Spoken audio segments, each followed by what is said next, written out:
Ide dalam Watu Renggong adalah raja yang pernah mengantarkan Bali ke puncak kejayaannya. Dalam hal ketatanegaraan, ilmu perang, dan keyakinan jiwa, beliau memang tak ada tandingannya. Begitu juga dalam hal asmara. Bila beliau jatuh hati, tak seorang wanita pun mampu menolaknya. Akan tetapi, fakta seperti itu tidak selalu menyenangkan. Buktinya, beliau sampai mengeluarkan perintah agar usungan beliau tidak terbuka pada saat singgah di suatu desa dalam suatu acara anjangsana. Karena apabila melihat wanita cantik, beliau tidak akan mampu menahan gelora asmara dan wanita yang diinginkan pun tidak akan mampu menolak. Ditegaskan bahwa apabila ada warga yang memiliki istri atau anak gadis cantik, supaya tidak diperlihatkan atau tidak menampakkan diri di hadapan beliau. Narasi seperti itu dapat dibaca pada buku Baba Dalam Warih Ida Dalam Sri Aji Kresna Kepaktisan yang ditulis oleh Cokordo Rakaputra.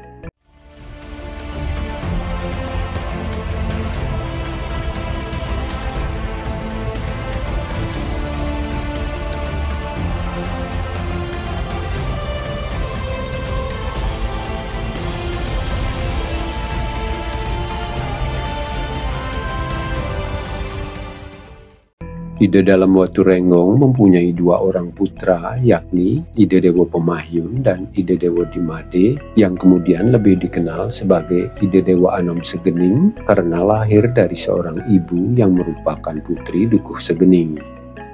Selain itu, Ide dalam Watu Renggong juga memiliki dua orang putri, masing-masing bernama Dewa Ayu Laksmi dan Dewa Ayu Mas. Dewa Ayu Laksmi setelah dewasa dicintai dan dilarikan oleh Bagawanta Kerajaan Pujangga Wisnawa dari Geria Takmung.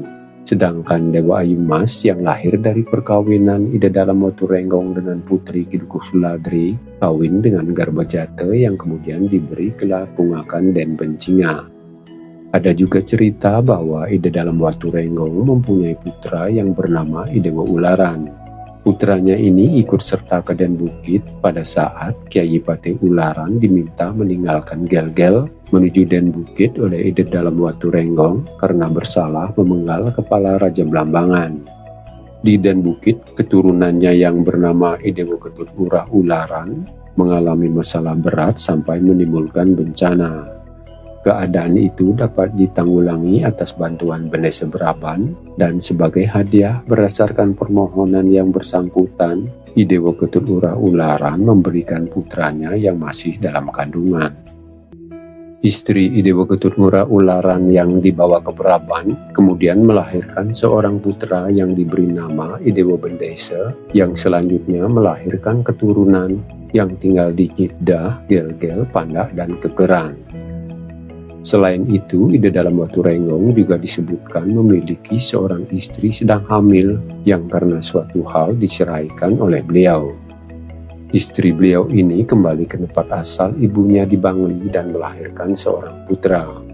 Putranya yang tidak disebutkan namanya ini setelah dewasa lalu kawin dengan putri Kitebuana, keturunan Benesa Manik Mas dari Mas Gianyar.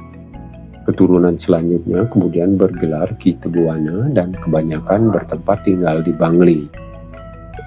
Lalu ada pula kisah menarik di balik keberadaan Pungakan Den Bencinga, menantu Ide dalam Watu Renggong yang sebelumnya bernama Garbajate. Diceritakan seorang Sabto Prabu Kerajaan Majapahit bernama Sri Wijaya Rajasa datang ke Bali untuk memberi bimbingan dalam hal pemerintahan untuk raja yang sedang berkuasa, yakni dalam Sri Semara Kepaktisan. Sri Wijaya Rajasa berpasraman di dekat mata air Tirta Harum di tempat yang sekarang bernama Pura Dalam Tengaling yang disungsung oleh keturunan Tirta Harum. Selama di peseraman, beliau yang juga bergelar dalam keling mendapat persembahan seorang istri bernama Dewinjung Asti, putri Danghyang Subali.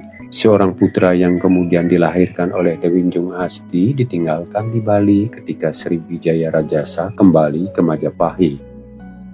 Atas permintaan Danghyang Subali, putra Dewinjung Asti itu kemudian diserahkan kepada Danghyang Ajirembat sebagai anak angkat dengan nama Sang Angga Tirta. Dang Hyang Ajiremat dan Dang Hyang Subali adalah putra Dang Hyang Panamasikan. Mereka berdua datang ke Bali mengiringi Sri Aji Kresna Kepakisan selaku Bagawanta kerajaan. Dang Hyang Panamasikan bersaudara dengan Dang Hyang Sidimantra, Dang Hyang Sembaranata, dan Dang Hyang Kepakisan. Mereka adalah para putra emputan tular. Dang Hyang Ajiremat berpasraman di sebuah bukit kecil di sebelah timur mata air Tirta Arum dekat desa Tegalwangi. Di situ beliau membangun pareangan tempat suci untuk memuja Hyang Widi dan memuliakan leluhur yang sekarang bernama Purudalem Siladri. Sedangkan Dang Hyang Subali berpasraman di Giritoh Langkir atau Gunung Agung. Ki Dukuh Suladri, putra Pasek Padang Subadra, adalah salah seorang murid Dang Hyang Ajiremat. Dikatakan bahwa Ki Dukuh Suladri mendapat anugerah dari Dang Hyang Ajiremat berupa sebilah pisau raut berujungkan kamo atau air mani dengan pesan bahwa bila dipakai oleh seorang wanita tidak diperkenankan untuk menyelipkan atau menyisipkannya di pinggang. Setelah Dang Hyang Ajiremat berpulang ke alam baka, Ki Dukuh Suladri yang tinggal sendirian kemudian pindah ke selatan menuju kawasan Pukat Melangit dan mendirikan pertapaan atau pedukuhan di sana.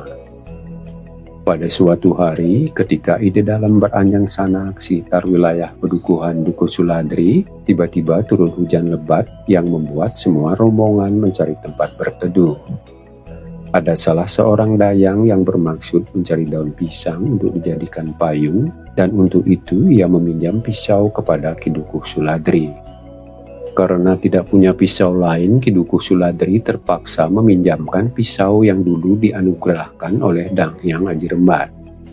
Ki Dukuh tak lupa berpesan kepada si dayang agar pisau itu tidak diselipkan di pinggang. Agaknya sudah takdir yang kuasa, dayang itu lupa pada pesan Ki Dukuh, dan begitu menyelipkan pisau itu di pinggangnya, mendadak ia merasakan kelaminnya seakan digigit kalajengking. Ia kemudian menyampaikan hal itu kepada Ki Dukuh Suladri.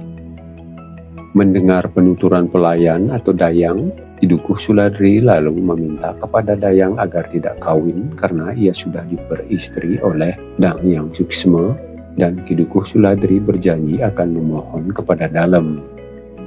Untuk memenuhi janjinya, Ki Dukuh Suladri kemudian menghadap Dalem dan memohon agar diizinkan untuk membawa pelayan yang bernama Niluh Bendesa ke pedukuhannya untuk dijadikan istri. Setelah mendapat izin dari Dalem, Ki Dukuh Suladri memperistri Niluh Bendesa. Dari perkawinan mereka kemudian lahir anak kembar yang diberi nama Niluh Sadri dan Niluh Sadra. Disebutkan Ki Dukuh Suladri juga mempunyai dua orang putra dari istrinya yang lain, masing-masing bernama I Gede Pasek Sadri dan Imadi Pasek Sadra. Setelah berselang sekian lama, suatu ketika ada seorang pemuda datang ke pedukuhan Ki Dukuh Suladri. Ki Dukuh yang merasa heran kemudian menanyakan asal-usul pemuda itu. Menanggapi pertanyaan Ki Dukuh Suladri, pemuda itu mengatakan bahwa ia sebatang kara dan mohon supaya Ki Dukuh Suladri berkenan menganggapnya sebagai anak di pedukuhan.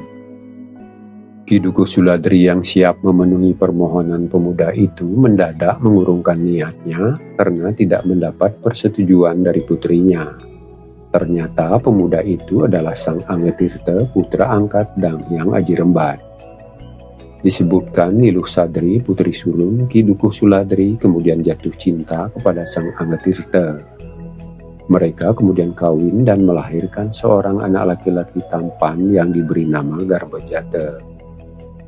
Yang menyusul lahir setelah Garbajata adalah Sang Telabah, Sang Rurung, dan Sang Branjingan.